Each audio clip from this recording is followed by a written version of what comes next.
오늘 우리에게 주신 하나님의 말씀은 빌립보서 1장 6절, 갈라디아서 5장 22절에서 23절입니다. 하나님께서는 여러분 안에서 선한 일을 시작하셨습니다. 그분은 끊임없이 일하고 계심으로 예수 그리스도께서 오시는 마지막 그날에 그 모든 선한 일을 확실히 완성하실 것입니다. 그러나 성령의 열매는 사랑과 기쁨과 평화와 오래 참음과 자비와 착함과 성실과 온유와 절제입니다. 이런 것들을 금지할 율법이 없습니다. 오늘 나에게 주시는 은혜의 말씀을 듣겠습니다. 오늘 우리가 함께 살펴보게 될 성령의 6번째와 7번째 열매는 바로 착함과 신실함입니다. 그래서 오늘의 제목은 사랑은 착함과 신실함이다.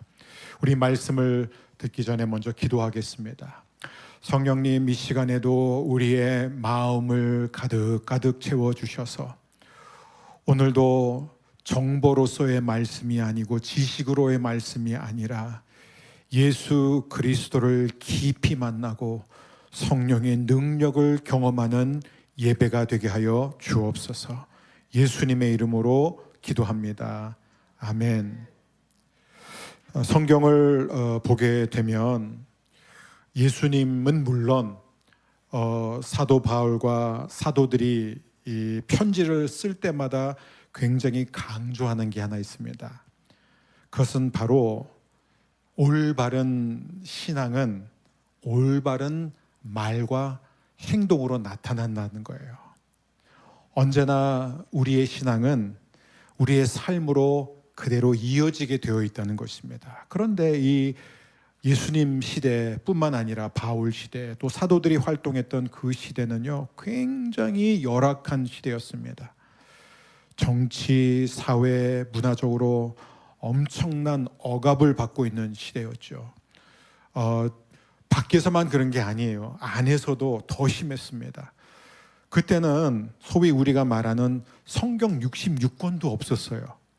적어도 오늘 우리에게는 성경 66권이 있기 때문에 이 말씀에서 노골적으로 벗어난 것은 이단이다라고 말할 수 있잖아요. 근데 그때는요, 이 정경화 과정이 일어나기 한참 전이었기 때문에 이게 4세기에 돼서 이 작업이 마무리되지 않았습니까? 그러니까는 무엇이 진짜 성경이고 무엇이 하나님의 말씀인지조차 분명하지 않았던 때 교회 안에 얼마나 많은 갈등과 분쟁이 있었는지 모릅니다. 서로 다 자기가 하나님의 음성을 들었다고, 서로가 다 자기가 옳다고 말하고, 그러면서 이단들이 우죽순처럼 막 뻗어나갔다고 있었던 굉장히 힘든 적대적인 환경이었습니다. 그럼에도 불구하고 사도 바울 그리고 모든 사도들이 신약 성경을 쓸 때마다 계속해서 강조하는 것은 무엇이냐면은 우리가 그럴수록 더 선해야 되고 더 아름다워야 되고 더 오래 참아야 되고 더 사람을 살리는 말과 행동을 해야 된다는 겁니다. 실제로 2세기 3세기에 많은 헬라 로마 철학자들의 글들을 보면요, 그들이 정말 감탄한 게 뭐냐면 이 기독교인들은 그렇게 핍박을 받고 모함을 당하는 속에서도 끊임없이 이웃들에게, 자신을 괴롭히는 사람들에게 선을 행했다는 거예요. 원수들에게 친절을 베풀었다는 것입니다. 그게 바로 복음의 힘이라는 거예요. 오늘날 근데 이런 착함, 이런 신실함, 이런 오래 참음이 과연 한국 교회에 있는가? 없어요. 요즘은 너무너무 분노의 말들을 많이 합니다. 판단하고 정죄하고 잘못을 지적하고, 이게 너무 안타까워요. 왜 많은 사람들이 교회를 떠나는 줄 아세요? 간단합니다. 예수를 믿는 사람들에게서 이런 착함을 보지 못하기 때문에, 이런 선함을 보지 못하기 때문이에요. 그들이 얼마나 오래 참고 관대한지를 보지 못하기 때문이에요. 오늘 우리가 나누게 될 성령의 열매, 여러분, 우리가 다음 주에 이제 마지막 설교 때 이걸 더 자세히 다루겠지만, 여러분 성령의 열매에 대해서 들으면 들을수록 절망해야 돼요. 아, 나랑 거리가 멀구나. 그러니까 성령의 열매예요. 왜 지난주에 나눈 게 뭐예요? 자비, 하나님의 자비예요. 하나님은 자비로운 분이에요. 다른 말로 하나는 친절한 분이에요. 근데 하나님은 굉장히 친절한 분이에요. 누구에게? 원수에게 친절하신 분이에요. 하나님. 하나님을 잘 믿는 사람에게 친절한 분이 아니라 원수에게 친절한 분이. 그럼 하나님은 왜 이렇게 오래 참고, 하나님은 왜 이렇게 자비롭고, 그리고 오늘 하나님 왜 이렇게 착하냐 이거요. 어떤 성경에는 선하다 이렇게 되어 있어요. 선하다. 영어 성경 goodness 이렇게 돼요. goodness. 개역 개정에는 양선 이렇게 되어 있습니다. 뭐 착하고 싶어도 착할 수 없는 환경에 우리가 살고 있지 않습니까? 우리는 그렇게 말할 수 있어요. 아니에요. 어두울수록, 힘들수록, 열악할수록, 적대적인 환경일수록 우리는 더 선해야 된다는 거예요. 더 선해야 된다는 거예요. 그게 바로 이 어두운 세상을 비추는 빛으로 산다는 거예요. 마태복음에 나와 있잖아요. 너희가 빛을 비추면 사람들이 너의 착한 행실을 보고 하나님께 영광을 돌린다. 여러분, 이 친절, 이 자비가 우리의 어떤 마음의 태도, 성향을 가리킨다면 오늘 우리가 살펴보게 될 이 양선, 착함, 선함이라는 것은 그것의 구체적인 표현입니다. 어떻게 행위로 나타나고 말로 나타나느냐, 그걸 다루고 있어요 지금. 착함, 선함. 여러분, 하나님께서 왜 오래 참고, 왜 우리에게 자비롭고, 왜 우리에게 계속해서 선을 행해내는 줄 아세요? 우리가 지난주에 배웠잖아요.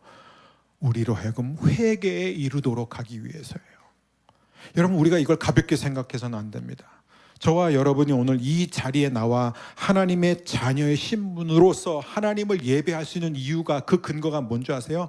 하나님이 우리가 원수 되었을 때에, 하나님을 사랑하지 않을 때에, 하나님을 대적하는 삶을 살고 있을 그때에 하나님이 오래 참으셨을 뿐만 아니라 하나님이 우리에게 너무나 자비롭게 대해주셨고, 우리에게 너무나 친절해 주셨고, 심지어 우리에게 선을 행하셨기 때문이에요. 너 계속 그렇게 살면 죽어. 너 그럼 지옥 갈 거야. 너 그거 지금 얼마나 큰 죄인 줄 알아? 그렇게 하나님이 우리에게 다가오신 분이 아니라는 거예요. 여러분, 마찬가지로 오래 참음과 착함과 이런 자비가 하나님의 속성이라면 그 속성을 그대로 보여주신 분이 예수님이에요. 이 땅에서 예수님이 그 삶을 통해서 우리에게 보여주셨고, 이제 성도들은 성령의 역사를 통해서 그 열매들을 맺어야 하는 게 저와 여러분의 사명인 줄 믿습니다. 그래서 이게 성령의 열매예요. 착함과 선함과 성실함, 신실함, 이런 것들이에요. 여러분, 이게 왜 중요하냐면 하나님이 우리를 오래 참음과 자비와 친절과 선을 행함으로써 우리를 회개의 자리로 인도해 주셨다면, 그럼 마찬가지 우리가 다른 사람들, 하나님을 사랑하지 않는 사람들, 우리가 이미 이웃에 대해서 배우고 또 배웠어요. 우리가 싫어하는 사람들, 우리의 잣대로 보면 죄인, 악인, 더러운 사람들, 그런 사람들, 하나님을 사랑하지 않는 사람, 하나님을 대적하는 사람, 하나님을 등지고 사는 그 사람들을 어떻게 우리가 하나님께 인도할 수 있어요? 죄를 지적해서가 아니라, 잘잘못을 얘기해서가 아니라, 방법은 똑같아요. 변함이 없습니다. 그들에게 친절히 대하고 선한 말을 하고 선한 행동을 하고 끝까지 함께 줄 때 그들이 회개의 자리로 돌아오는 거예요. 다른 방법 없습니다. 다른 방법 없어요. 이게 우리가 어떻게 살아가야 할지를 구체적으로 보여주고 있는 거예요. 사도 바울이 이 성령의 열매를 구체적으로 쓴 이유가 뭐예요?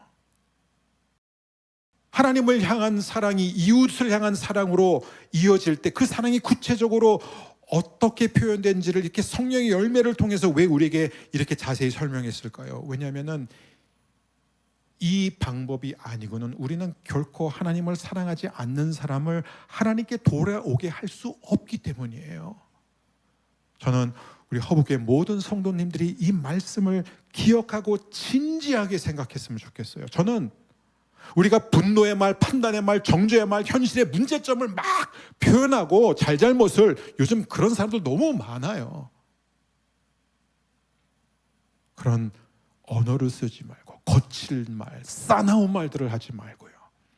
정말 하나님이 내게 요구하시는 것이 무엇인지를 진지하게 생각하고 그것을 우리가 행하기 시작하면요, 저는요, 우리 가정뿐만 아니라 우리 사회, 한국 교회와 열방이 아름답게 변할 수밖에 없는 줄 믿습니다. 여러분, 하나님이 요구하신 것이 무엇이에요? 귀를 기울여볼까요? 미가서에 나와 있어요. 미가서 6장 6절. 내가 무엇을 가지고 여호와께 나아갈까? 무엇을 가지고 높으신 하나님께 예배할까? 태워드리는 제물인 번제물로 1년 된 송아지를 가지고 주께 나아갈까? 여호와께서 1000마리 양을 기뻐하실까? 강줄기 10,000개를 채울 만한 기름을 기뻐하실까? 내 허물을 벗기 위해 내 맏아들이라도 바칠까? 내 죄를 씻기 위해 내 몸으로 낳은 자식이라도 바칠까? 사람아, 그분이 내게 말씀하셨다. 무엇이 선하며 여호와께서 너희에게 요구하시는 것이 무엇이냐? 그것은 의를 행하고 인자를 사랑하며 너희 하나님과 함께 겸손히 행하는 것이 아니냐. 하나님이 우리에게 요구하는 선한 것이 무엇이냐 이거예요. 여러분, 우리가 오늘 예배 자리로 나왔습니다.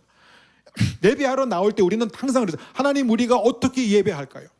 무엇을 가지고 예배할까요? 제가 어떻게 하면 하나님을 기쁘게 할 수 있을까요? 우리가 당연히 그런 질문을 해야 돼요. 제가 와서 정말 수많은 양을 드릴까요? 강물을 다 채울 정도로 많은 기름을 가져올까요? 하나님께서 제게 주신 축복을 두둑한 헌금으로 표현하고 예물로 표현하고 헌신으로 표현하고 봉사로 표현하고 찬양도 열심히 부르고 예배도 열심히 드리면 될까요? 근데 하나님 말씀하세요. 사람아, 내가 너에게 내가 원하는 선한 것이 무엇인지 내가 분명히 너에게 말해주지 않았느냐. 우리말 성경을 보면 긍휼을 사랑하는 것이에요. 자비를 사랑하는 것이에요.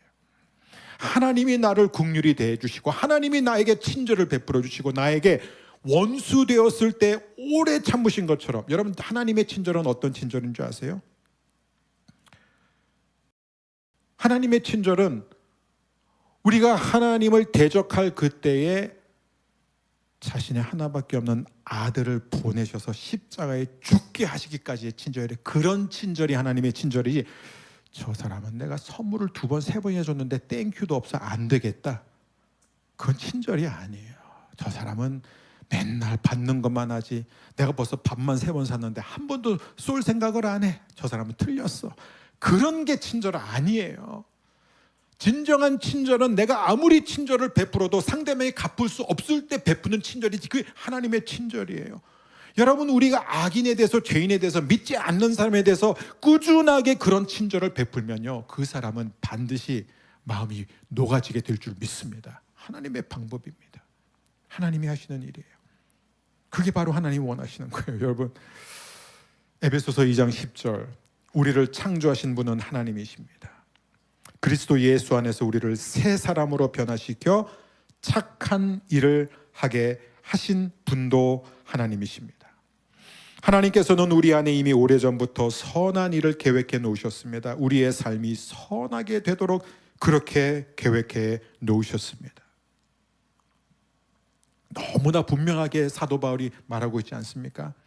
하나님이 왜 우리를 새 사람으로 변화시켜 주셨냐면 우리로 하여금 착한 일을 하게 하도록 오래전부터 계획하셨다는 거예요. 그리고 하나님은 지금도 우리의 삶이 선하게 되도록 일하고 계신다.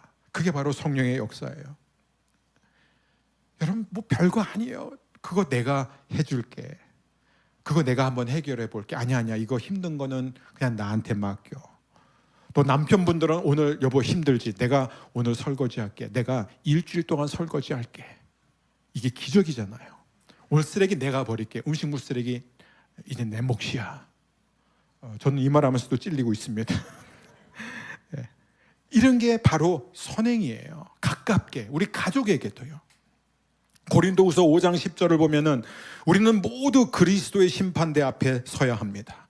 각 사람은 몸을 입고 사는 동안 행한 선한 일이나 악한 일이나 자기가 행한 행위대로 거기에 알맞은 보응을 받게 될 것입니다. 와, 이거 여러분, 우리가 하는 지극히 작은 선이 반드시 상급으로 이어진다는 거예요. 작은 자에게 냉수 한 컵을 건네준 것도 하나님은 기억하신다는 거예요. 여러분, 제가요 초등학교 3학년 때 학교에서 뭘 배웠는지 하나도 기억이 안 나요. 근데 저는 초등학교 3학년 때 그 선생님을 아직도 기억하고 있어요. 왜냐하면 저를 너무 사랑해 주셨어요. 저에게 너무너무나 친절을 베풀어 줬어요. 제가 그때 처음 영어를 배우는데 그렇게 실수를 했는데도 늘 저를 푸근하게 대해주셨어요. 제가 선생님한테 가가지고 선생님한테 서툰 영어로 자 좀 빌려달라고 그랬을 때 그 선생님이 네가 나 사랑한다 그러면 자를 빌려주지 이러면서 농담까지 해가면서 언제나 저의 마음을. 그리고 초등학교 4학년 때 저는 그때 제가 주일학교에서 성경 뭘 배웠는지 하나도 기억이 안 나요. 근데 그 선생님은 잊을 수 없어요. 왜냐하면 진심으로 사랑해 줬거든요. 여러분 아마 오늘 한 오후 2시쯤 되면 오늘 이 설교 내용도 거의 생각이 안 날 거예요. 여러분 지난주 설교 내용 기억하세요? 제가 한 설교도 제가 기억 못할 때가 있는데 근데 우리는요 누군가 나에게 베풀어준 친절, 누군가 나한테 건네준 그 위로와 칭찬의 말은 잊지 않습니다. 이게 그 힘이에요. 여러분 왜 오늘날까지 많은 사람들이 예수님을 믿고 따르는 줄 아세요?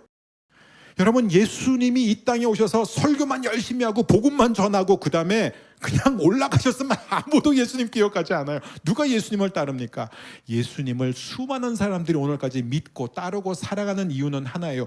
베드로가 고넬료 집안에서 예수 그리스도에 대한 설교를 할 때 그 예수님의 삶과 사역을 이렇게 요약했어요. 사도행전 10장 38절 우리 함께 한 목소리로 읽겠습니다. 하나님께서는 나사렛 사람인 예수님에게 성령과 능력으로 기름 부으셨습니다. 그분은 두루 다니시면서 선한 일을 하셨고 귀신에 사로잡힌 사람들을 고쳐주셨습니다. 이는 하나님께서 예수님과 함께 계셨기 때문에. 이것을 원문으로 읽으면 하나님께서 왜 나사렛 사람 예수 그리스도에게 성령과 능력을 부어주셨느냐? 선한 일을 하라고 해요. 예수님이 이 땅에서 하신 모든 게 다 선한 일이에요. 그 가운데 하나가 말씀을 전하는 거예요. 근데 그 외에도 예수님은 언제나 가는 곳마다 착한 일을 행하셨습니다. 저는 여러분이 날마다 이 선한 일을 할 수 있는 능력을 성령 안에서 키워 나가게 되기를 축복합니다. 두 번째는 이제 신실함이에요. 개역개정은 충성이라고 되어 있어요. 어떤 성경은 성실함, 영어로 faithfulness입니다. 하나님의 여러 가지 속성 가운데 저는 이 속성이 너무 좋아요. 무슨 얘기냐면 하나님은 신실하시다라는 것은 하나님이 변하지 않는다는 거예요. 여러분 하나님이 왜 하나님 된 줄 아세요? 안 변하시니까 하나님이에요. 하나님이 변하는 분이라면 하나님이 될 수가 없어요. 한 신학자가 그런 말을 했어요. 하나님이 하신 약속을 지키지 않는 순간 하나님은 더 이상 하나님이 될 수 없다. 정확한 얘기예요. 하나님은 한 번 하신 말씀을 반드시 지키십니다. 그래서 하나님의 왜 저와 여러분은 절대로 하나님일 수가 없는 줄 아세요? 우리는 늘 변하기 때문에 늘 한 가지만 안 바뀌어요. 고집. 그것만 안 바뀌지 우리는 다른 건 늘 바뀌어요. 생각도 바뀌고 감정도 바뀌고 말도 바뀌고 아무리 노력해도 변하는 것이 우리 인간입니다. 그래서 우리는 하나님이 될 수 없어요. 그런데 하나님이 하나님 될 수 있는 이유는 뭐냐면 하나님은 한 번 하신 약속을 반드시 지키시는 분이기 때문입니다. 그래서 하나님은 우리를 사랑하시면 어떻게 해요? 끝까지 사랑하세요. 우리가 변해도 우리가 배신해도 하나님은 그래도 우리를 사랑하십니다. 요한복음 13장 1절 예수님께서는 세상에 있는 자기의 사람들을 사랑하시되 끝까지 사랑하셨습니다. 근데 이 예수님이 계시록까지 한결같은 모습으로 나와요. 이 계시록에 보면 19장에 보면 11절에 이렇게 되어 있습니다. 나는 또 하늘이 열리고 거기에 흰 말이 서 있는 것을 보았습니다. 그 말에는 정의로 심판하시고 싸우시는 신실하시고 참된 분이라고 불리는 분이 앉아 있었습니다. 예수님의 이름이 바로 신실하시고 참된 분이라는 거예요. 그게 우리 주님이에요. 저와 여러분은 바로 이 예수님의 마음을 갖고 예수님을 닮아가도록 분을 받았습니다. 따라서 저와 여러분도 날마다 신실하고 참된 그리스도의 사람으로 세워지기를 주의 이름으로 축복합니다. 여러분 저는 지금 100% 이상의 확신을 가지고 확신하는 것은 오늘 이 말씀을 이 현장에서 듣고 또 온라인을 통해서도 나중에 듣는 모든 성도님들은 한 사람도 예외 없이 믿음의 선한 싸움에서 반드시 이길 것입니다. 여러분 앞에 있는 이 인내의 경주, 믿음의 경주를 여러분 모두가 완주할 것입니다. 그리고 여러분 모두가 우리가 가장 듣고 싶어하는 칭찬이 뭔지 아세요? 그거예요. 마태복음에 나와 있는 착하고 충성된 종아. 착하고 성실한 종아. 우리는 다 한 사람도 예외 없이 그 칭찬을 받게 될 줄 믿습니다. 제가 왜 이렇게 확신하냐고요? 하나님의 신실함 때문이에요. 하나님이 그렇게 약속하셨기 때문입니다. 여러분, 바울은요, 보세요. 빌립보서 1장 6절 우리가 오늘 읽었잖아요. 하나님께서 여러분 안에서 선한 일을 시작하셨습니다. 그분은 끊임없이 일하고 계심으로 예수 그리스도께서 오시는 마지막 그날에 그 모든 선한 일을 확실히 완성하실 것입니다. 아멘. 아멘. 이게 얼마나 감사해요. 사도 바울은요, 이 말을 하면서 얼마나 이 말씀을 믿었냐면은 이상한 표현까지 써요. 로마서 8장 30절. 이게 신학적으로 굉장히 논쟁이 되는 구절인데요. 우리 함께 읽겠습니다. 하나님께서는 미리 정하신 사람들을 부르셨고 부르신 사람들을 의롭다 하셨고 의롭다고 하신 사람들을 영어롭게 하셨습니다. 여기서 뭐가 이상하죠? 순서는 다 맞아요. 하나님이 정하시고 부르시고 의롭게 하시고 영화롭게 하신다는 순서는 다 맞아요. 근데 문제가 뭐냐면 마지막이에요. 영화롭게 하셨습니다라는 과거형을 쓴다는 거예요. 그래서 어떤 성경학자들은 아마 바울이 자기가 이미 영화롭게 되었기 때문에 그렇게 표현했을 거다. 혹은 로마 교회 성도들은 이미 영화롭게 되었기 때문에 바울이 이렇게 썼을 것이다. 천만에. 여러분, 이단의 특징이 뭔지 아세요? 나는 이미 영화롭게 되었다 이거예요. 여러분들이 내가 바로 하나님의 자녀라는 것을, 내가 바로 이 영화롭게 된 이 몸을 알아보지 못하면 여러분이 그만큼 육신의 정욕에 사로잡혀 있다, 이렇게 가르치는 게 이단들의 특징이에요.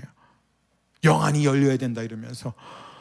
근데 여러분, 분명한 것 여러분 가운데 영화롭게 된 사람 한 분도 없어요. 저도 영화롭게 된 것과 거리가 멀어요.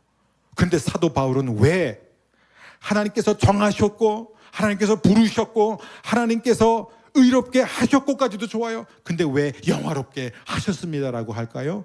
이게 왜냐면은 하나님이 하신 약속은 이미 이루어진 거나 다름이 없기 때문이에요. 사도 바울은 그 정도로 확신이 있었어요. 이게 하나님의 신실함이에요. 하나님이 우리를 영화롭게 하신다고 하셨으니까 우리는 이미 영화롭게 된 것과 똑같습니다. 여러분, 이 믿음이 여러분 안에 있기를 바랍니다. 특별히 힘든 일을 당할 때마다, 시험을 당하고 유혹을 당하고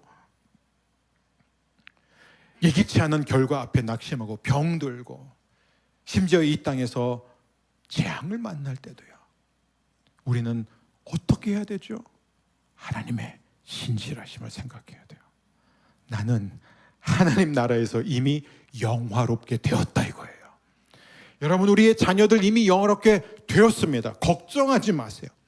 이 하나님의 신실함을 믿는 사람은요, 하나님이 이 땅의 통치자라는 것, 절대 주권을 갖고 계시다는 것을 진짜 믿어요. 그래서 우리가 선한 말을 할 수 있는 거예요. 그래서 우리가 원수들, 죄인들, 하나님을 등지고 사는 사람들, 대적하는 사람들에게까지도 우리가 선한 말을 하고 세워줄 수 있고 축복할 수 있는 이에요. 왜야? 하나님의 성실하심, 신실하심을 우리가 믿기 때문입니다. 하나님이 뭐라고 약속하셨죠? 너희가 감당할 수 없는 시험을 허락하지 않으신다. 근데 나는 지금 도저히 감당할 수 없는 지금 시험을 겪고 있는데요. 걱정하지 마세요. 시험 당할 즈음에 피할 길을 내신다. 여러분 가운데 누구도 시험 가운데 무너지지 않을 것입니다. 하나님의 신실하심, 하나님의 선하심을 믿으십시오. 오늘 말씀을 마무리합니다. 제가 지난주에 3부 예배 때 보아스 얘기할까 말까 했는데 얘기하기로 했어요. 여러분, 이 하나님의 친절, 하나님의 자비, 하나님의 선한 이 행위를 가장 잘 보여주는 게 보아스잖아요. 여러분, 보아스가 룻한테 때 뭐라 그러는 줄 아세요? 한번 읽어보세요. 이거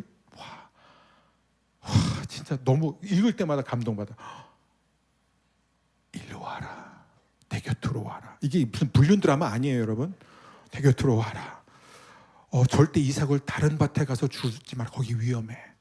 이 밭으로 가야 된다. 혼자 가지 말아라. 내 일꾼들을 따라가라. 내가 내 일꾼들에게 다 말해주었다. 그들이 너를 보호해 줄 것이다. 아무도 너를 해치지 못할 것이다. 목마르냐? 그러면 이쪽으로 와서 여기서 물을 마셔라. 그리고 또 밥 먹는 시간에 내게 곁으로 와라. 이거를 찍어 먹으라. 여러분, 이게 친절이에요. 이게 선행이에요. 막 룻이 감당이 안 돼요. 왜 종에 불과한 저에게 이렇게 잘해 주십니까? 라고 계속 그래요. 왜 저한테 이렇게 과하게 대해 주십니까? 여러분, 이 보아스가 왜 성경에 등장하는 줄 아세요? 왜냐하면 이 보아스의 친절이 바로 하나님의 친절이라는 것을 우리에게 보여주기 위해서예요. 하나님의 오래 참음, 자비, 친절, 선함과 신실함은 보아스를 통해서 드러난 것처럼 오늘 저와 여러분을 통해서만 드러날 수 있습니다. 그게 바로 우리가 받은 부르심입니다. 그게 성령님이 지금도 저와 여러분 안에서 일하고 계시고 반드시 이루실 줄 믿습니다. 이 부분이 가장 먼저 요구되는 것은 가족관계 안에서예요. 가족관계 안에서요. 한때는 너무나 잘생겼던 그 남편이 지금은 이제 그냥 보기만 해도 짜증이 나요. 그럴 때가 와요. 그냥 잠도 좀 조용히 자지 왜 이렇게 요란한 소리를 내면서 밤마다 코를 고는지 잠도 힘들어지는 그런 순간이 다 옵니다. 부모뿐만 아니라 부부뿐만 아니라 자녀 관계도 그래요. 분명히 하나님이 주 예수를 믿으라 그리하면 너와 내 집이 구원을 얻으리라고 하셨는데 왜 아직도 사랑하는 아버지 혹은 어머니 혹은 자녀가 배우자가 아직도 하나님을 믿지 않을까? 여러분, 하나님의 신실하심을 믿으세요. 그러면 여러분은 그 믿음 때문에 그 믿지 않는 가족을 향해 오래 참을 수 있게 돼요. 집을 나간 그 아들을 그 아버지가 늘 기다렸던 것처럼 기다렸다가 하나님의 신실함을 믿었기 때문에 아들이 돌아온 순간 달려나가잖아요. 여러분, 축복합니다. 여러분에게 주신 하나님의 모든 약속은 하나도 땅에 떨어지지 않을 것입니다. 여러분의 가정을 향한 약속, 여러분 일터를 향한 약속, 여러분이 만나는 모든 사람들, 여러분 인생을 통해 여러분이 주신 모든 사명 하나님께서 반드시 이루실 줄 믿습니다. 이 시간에 우리 함께 기도하겠습니다. 우리 이렇게 기도했으면 좋겠어요. 신실하신 하나님, 저에게 늘 오래 참으시고 친절하시고 선을 행하신 하나님, 이제 제 안에도 이 착함과 신실함의 열매가 맺어지게 하여 주옵소서. 성령님, 이 시간에 다시 제 안에 충만하게 거하여 주옵소서. 성령님 오시옵소서. 이것이 사람의 열매가 아니라 성령의 열매인 것이 얼마나 감사한지요. 성령님께서 지금 일하고 계십니다.